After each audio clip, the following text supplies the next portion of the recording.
Good morning, Senators. My name is Lindsey. I'm in 8th grade and I go to a public middle school. Back in elementary school, before I was classified with dyslexia, I was never the best student, but I did okay. That was until 2nd grade, and then school got a little rough. I would cry almost every day in school because things were just not clicking. It was almost like there was a wall between my ears and my brain, refusing to let things in. It was really embarrassing to me that I cried this much in front of my friends and classmates, and one day I had enough. So on my own, I went to my vice principal to explain to her that I needed more help. At the same time, I started to be tested outside of school because my mom suspected that something was wrong. It was not a huge surprise when the results came back as dyslexic. I immediately got put into a resource room for language arts and reading. Later, I would be put in for math too. I think it's fair to say that everybody has had their fair share of hard teachers. But for someone who has dyslexia, a difficult and unkind teacher may come more often from someone who doesn't have dyslexia.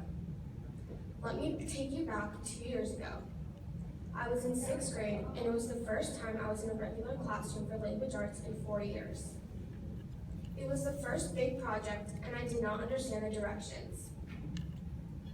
I was really scared to go to my teacher and ask for help, but I finally built up my courage and went. My teacher started to explain what I was supposed to do at a crazy fast pace that I could not write everything down. Already terrified, I acted like I understood what she was saying. I went home that day even more confused. My mom decided to email my teacher to explain to her that I had dyslexia, but instead of responding to my mom, she decided to publicly humiliate me by saying that, "Lindsey, stop being such a baby. You're in middle school now and you can't have your mom's help anymore." She did this in front of my whole class. I have come a long way since the girl who used to cry in school. I do not let my dyslexia control my life.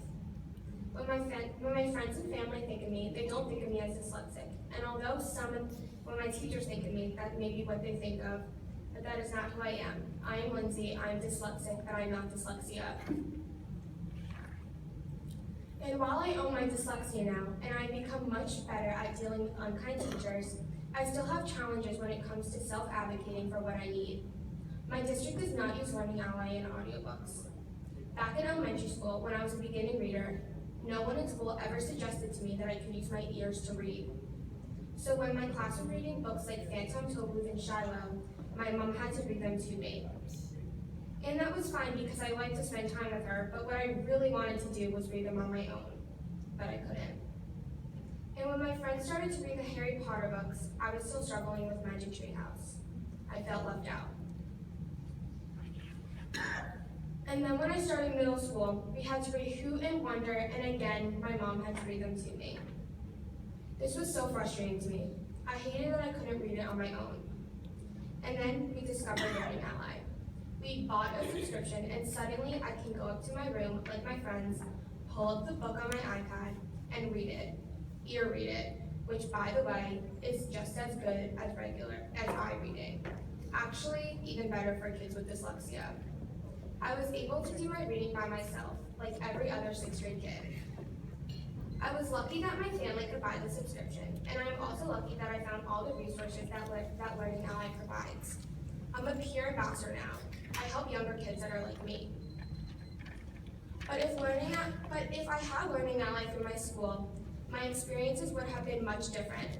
I would have learned how to use audiobooks so much earlier, and I would have been able to listen to those Harry Potter books instead of waiting for the movies. I appreciate that you give funding to some schools, but I wish my school had funding so my beginning years of struggling would have been easier. My parents still pay for my subscription, and this isn't right.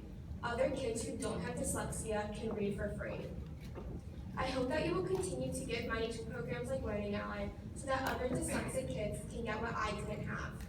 And I hope that you can give even more money so that all kids can have the same access to audiobooks that I do. Very courageous.